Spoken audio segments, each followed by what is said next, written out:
show Magi his ears.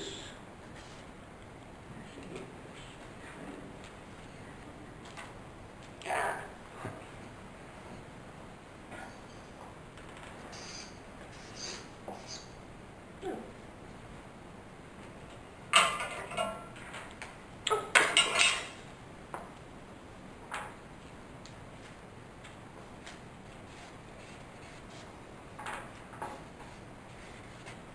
Now, I talked about research. One of the basic things about Japanese culture is that kimono is always worn left over right. You never do it the other way unless someone is dead. And it's so many times I've seen comic books where they have it the wrong way, and it just infuriates me because it's one of the basic traditions of Japanese culture, and they can't even get that correct. Let's see.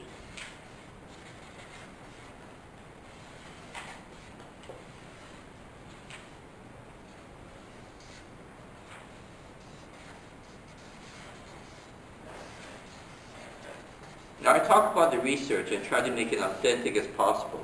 But there's times when I have to change it, such as the sandals. Usagi wears waraji sandals, which are traditional sandals. But they're very different in real life because I had to change it because Usagi has stubby feet. They're not like proportioned like real human feet. And that's something I've consciously done. But I've never gotten letters about that or anything. So.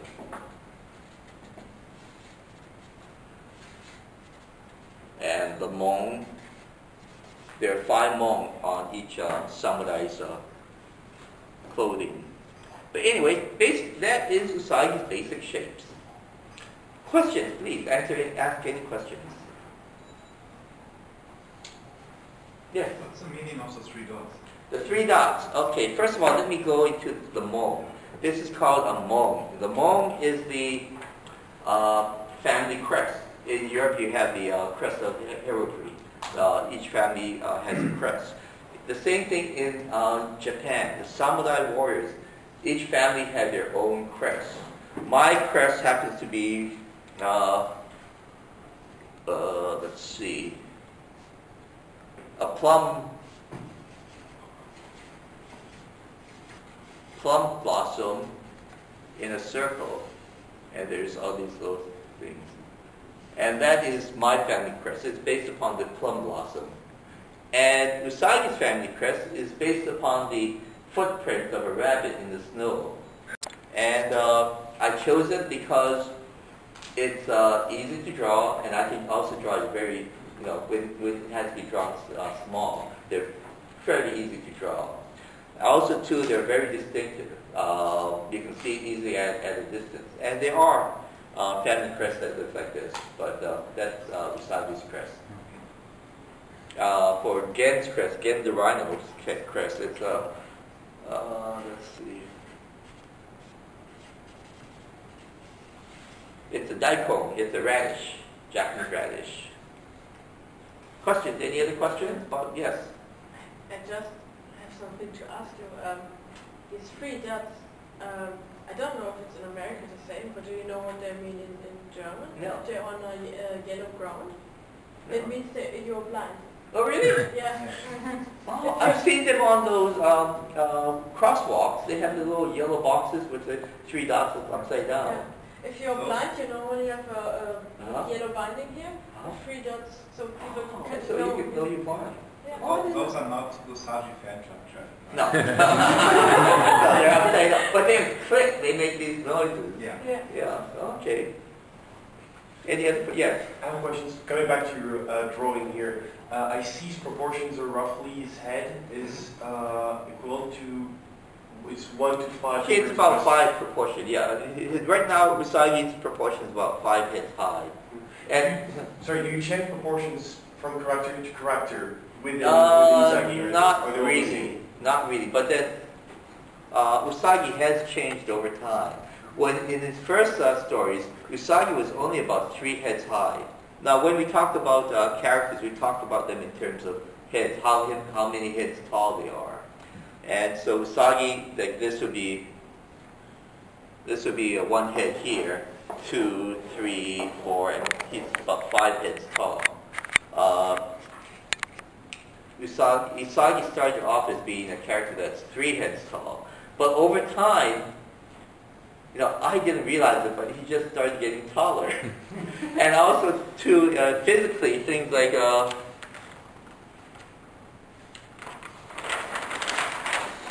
around 5 years into doing Usagi, he developed a nose. Before, Usagi had a profile like this.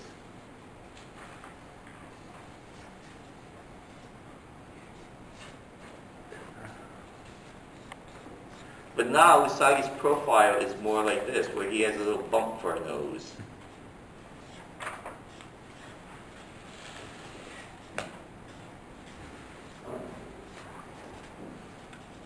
And those unconscious on my part. I did not set out to change him or anything. It just changed over time. And a lot of things, a lot of characters do that. Asterix and Obelix. If you look at the early adventures, they look slightly different than how they look now.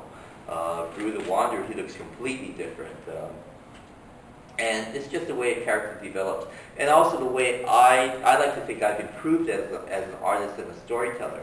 And I'm hoping that because of that, Usagi's looks have been improved as well. So, it's just a matter of evolving as a writer or an artist. Yes, any other questions? How long did it approximately take for your character to develop something else? My character to develop as... Your characters to develop, for example, a new shape, approximately. Oh. Your guess. For Usagi, well, he's still changing very slightly, but when I first noticed the nose, when people first started telling me about it, it was about 5 years after I created the character. So if you look in the very early Usagi stories, his nose is very straight like this, but later it comes up like this. And I'll go back to basic shapes again. Basic shapes, I cannot emphasize strongly enough the use of basic shapes, because all characters are comprised of basic shapes, and if you know the basic shape of a character or anything, anyone can draw it. Such as let's see, some characters are actually just straight basic shapes. Mickey Mouse, he's like three circles, but he's also hard to draw. But you know his basic shapes, so anyone can draw it. Especially if you develop a character for animation, you need to establish basic shapes so a team of animators so anyone can draw it. And that's the first rule I teach as far as when I teach drawing classes. Use basic shapes. I use it, even though I've been doing Usagi for the past 26 years or so. I still use my basic shapes. Any final questions? No, if not, thank you for coming.